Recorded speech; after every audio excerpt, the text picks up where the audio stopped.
Annyeong guys! This is me before na hindi pa gumagamit ng Area products and this is me now. Yes! And I'm using K-pop set. First, I'm using Prime Glutalax Gold 24K Face and Body Soap.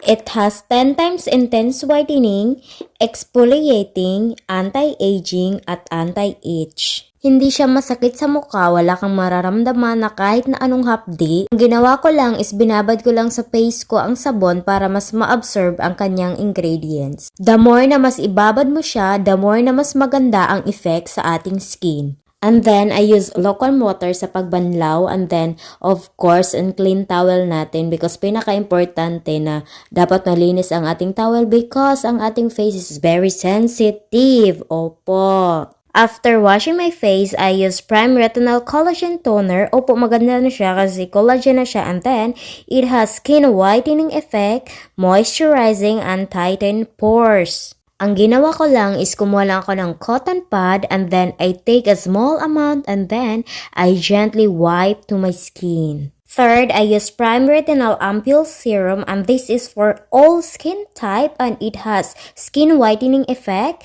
anti-aging, and shrink pores. I just use the dropper and then I drop an amount na kasya lang sa face ko and then I rub into my skin. Syempre, kasali lagi ang liig natin para hindi mapag-iwanan.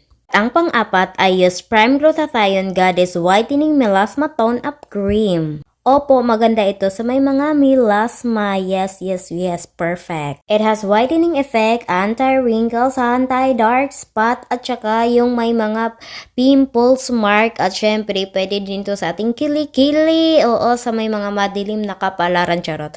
Oo po, tapos, pwede din ito sa ating singit or kaya sa ating puwet kasi nga malapit na ang summer, so kailangan na natin magpaputi kasi nga magbibikini na tayo, charot.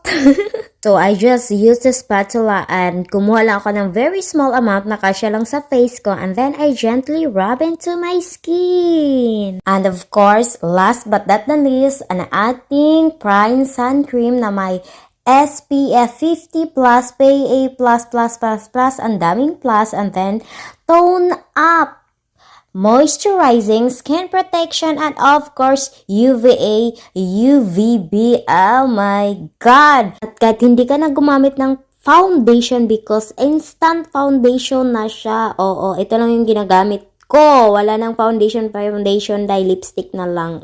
Yun na. Pak na yung skin mo. Perfect. So, yun lang. Hanggang sa muli. Ingat kayong lahat. Annyeong! Love!